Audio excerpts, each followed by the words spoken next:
Good evening. A 20-year-old Ontario man has been arrested following an incident on Saturday.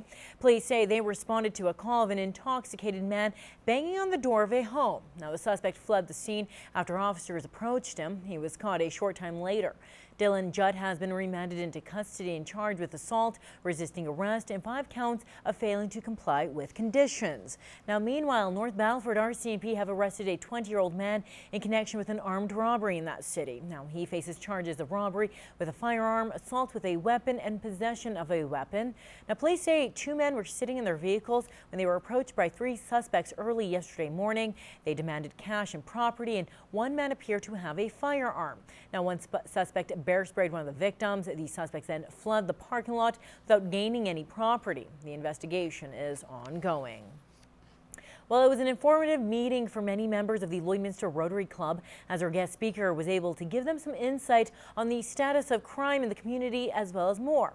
Now, Staff Sergeant Joe Wenisch of the Lloydminster RCMP was invited to speak at the meeting. We don't want the community to be afraid of what's going on here. Now, this is one of the main messages Staff Sergeant Wenisch wants to let people know.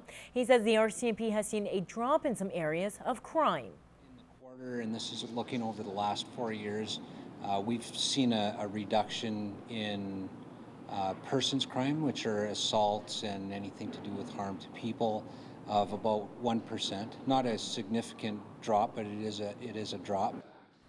He says property crime, break-and-enters, and mischief have dropped almost 10%, and that weapons charges and disturbances have seen a drop of almost 20%. In the last 3 months, we've seized over $45,000 in proceeds of crime, which is cash money. Much of the crime is interconnected, adding that break-and-enters and assaults are related to drug investigations. Now, he notes people are eager to help the RCMP.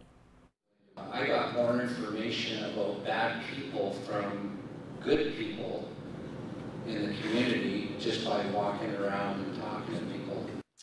Having said that, now, if you have any information on crime or other concerns, you can contact the Lloydminster Detachment at 306-825-6350. Well, according to the Northern Brain Injury Association, 452 Canadians suffer a brain injury every day. And for one local woman, it's a story that hits close to home and a personal one that she wants to share.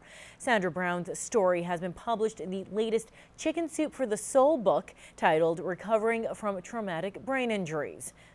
This woman acted like me, yet I did not know her. She wore that.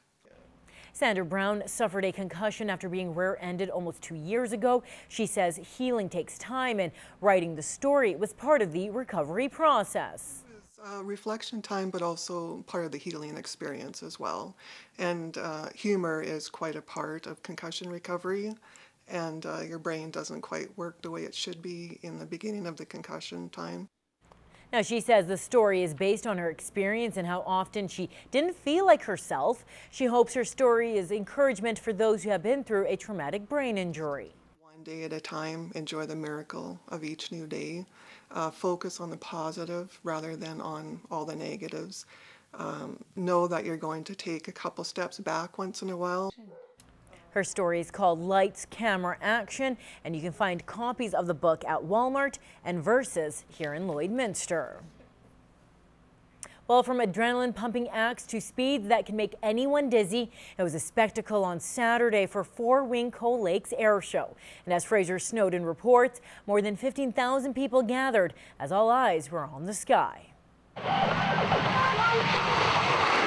Fort Wayne's new CF-18 demo jet started off the show, and the excitement took off from there. People traveled from all over to take in the display of what Fort Wayne and their friends can do. The demonstration aircraft, the CF-18, outstanding square loop, pulled 7 Gs, really threw the aircraft through a lot of maneuvers, so it's pretty exciting to watch. I think it's great. It started off great with the Hornet, and it should finish great with the Snowbirds. There's a lot of people here, so it's exciting. It's a nice day. Captain Makye Hada has only been flying with Snowbird 6 for a year and says he is really enjoying the experience. I like the interaction with the aviation community, so it's a chance for us to portray some of the skill, professionalism, and teamwork involved in Canadian Forces personnel, and as well in the snowbirds, and being able to interact with the crowd, especially kids, talking with kids, inspiring. The stunt pilots of Team Rocket also performed death-defying tricks in the sky. My brakes are going this way, I don't get it, there's something wrong. And the comedy flying act, Jelly Belly. The pilot pretended he didn't know how to fly. In Cold Lake, Fraser Snowden, Newcap News.